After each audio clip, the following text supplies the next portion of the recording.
వందే మాత్రం. నేను మీ journalist Navata. Welcome to R voice. లంగరౌజ్లో మీ అందరికీ తెలిసిందే ఒక సంచలన వార్త వెలుగులోకి వచ్చింది. హోటల్ గ్రాండ్ లాడ్జ్లో రేణుక అనుమానాస్పద మృతి చెందింది. ఇది లవ్ జిహాదా లేకపోతే ఆత్మహత్య అనే దర్యాప్తు కొనసాగుతుంది. ఈ కేసుకి సంబంధించిన పూర్తి వివరాలని మనం ఒకసారి గమనిస్తే, లంగర్ పోలీస్ స్టేషన్ పరిధిలోని ఎండి లైన్స్ వద్ద ఉన్న హోటల్ గ్రాండ్ లాడ్జ్లో 26 ఏళ్ల రేణుక అనే యువతి అనుమానాస్పద పరిస్థితుల్లో మృతి చెందడం కలకలం రేపుతోంది. ఇక పోలీసులు దీనికి సంబంధించిన ప్రాథమిక విచార ప్రకారం చెప్తుంది ఏంటంటే, అల్వాల్కి చెందిన రేణుకకు గోల్కొండ ప్రాంతానికి చెందిన ఫారూక్ పరిచయం ఏర్పడ్డది. ఈ క్రమంలో ఇద్దరు కలిసి హోటల్కి వెళ్ళారు, ఒక గదిని బుక్ చేసుకున్నారు. ఆ తర్వాత కొద్దిసేపు కలిసి ఉన్నారు. ఆ కలిసి ఉన్న తర్వాత ఫారూక్ బయటికి వెళ్ళిపోయి మళ్ళీ తిరిగి వచ్చేసరికి రేణుక ఊరేసుకొని కనిపించిందని పోలీసులకు చెప్తాడు. ఇద్దరు కలిసి రూమ్లోకి వెళ్ళారు. ఏ గొడవ జరగకుండా, ఏమీ జరగకుండా రేణుక ఎందుకు ఆత్మహత్య చేసుకుంటుంది? రేణుకను మతం మారమని బలవంతం చేశాడా, లేకపోతే రేణుకను పెళ్లి చేసుకోమని బలవంతం చేశాడా, ఇంకేదైనా వీళ్ళిద్దరి మధ్య ఏదైనా జరిగిందా? ఇంకో విషయం కూడా వస్తుంది. రేణుక ఏదో వీడియో కాల్ మాట్లాడిందని, ఆ వీడియో కాల్ తర్వాత ఇదంతా జరిగిందని. అసలు వీడియో కాల్లో మాట్లాడింది ఎవరు? అది నిజమేనా? దీనికి సంబంధించి వస్తున్న వార్త అపోహన?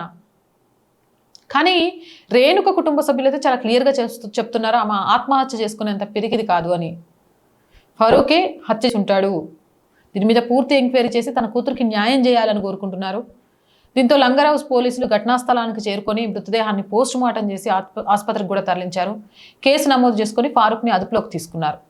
అయితే ఇప్పుడు రేణుకది ఇది మృత, ఆత్మహత్య అని అన్ని కోణాల్లో దర్యాప్తు చేపడుతున్నారు.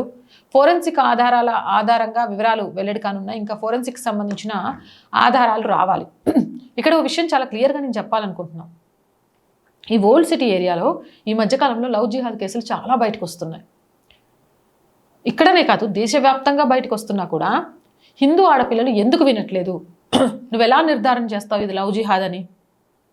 ఆ అమ్మాయి ఆత్మహత్య చేసుకొని ఉండొచ్చు కదా అంటే, దానికి సంబంధించి పూర్తి వివరాలను అయితే పోలీసులే బయట పెట్టాలి కేసు వెరిఫై చేశాక. కానీ నాకున్న కొన్ని అనుమానాలను చెప్తా. ఆ అమ్మాయి చచ్చిపోవాలి అనుకుంటే ఇంట్లో చనిపోతుంది. హోటల్కి వచ్చి రూమ్ బుక్ చేసుకొని కొంతసేపు వాడు తొక్కి వాడు బయటికి వెళ్ళొస్తానగానే చచ్చిపోదు కదా. ఉరేసుకోవడానికి హోటల్ స్పాట్ అయితే పెట్టుకోదు కదా. ఇద్దరు నవ్వుకుంటూ ఒక ప్రాంతానికి వెళ్ళినప్పుడు వాళ్ళ మధ్య ఏ ఘర్షణ కాంది, అందులో మరొకరు క్షణికావేశంలో నిర్ణయాలు తీసుకుంటారా? తీసుకోరు. దీనికి సంబంధించి ఏం జరిగింది, ఆ అమ్మాయి విషయంలో న్యాయం చేసే విధంగా పోలీసులు ఈ కేసును ఛేదించాలని కోరుకుంటున్నా. మళ్ళీ చెప్తున్నాను, అమ్మాయిలకి తల్లిదండ్రులకు మించిన ప్రేమ ఏది ఉండదు. ఇలాంటి ఫరూక్లో, అబ్దుల్లాలో, ఇంకొకడో చెప్పిన మాటలు నమ్మి మీ జీవితాలని నాశనం చేసుకోకండి. మీ తల్లిదండ్రులకు కడుపు కోత మిగిల్చకండి. ఇకనైనా సంయమనంతో ఆలోచించండి అడుగు ముందుకు వేసే ముందు. అవునంటారా కాదంటారా? మీ అభిప్రాయం కామెంట్ చేయండి. అండ్ రోజు చెప్తుందేనండి, R group of channels, R voice, R political, R Samskruthi, 3 మన ఛానల్సే. So please subscribe our channels.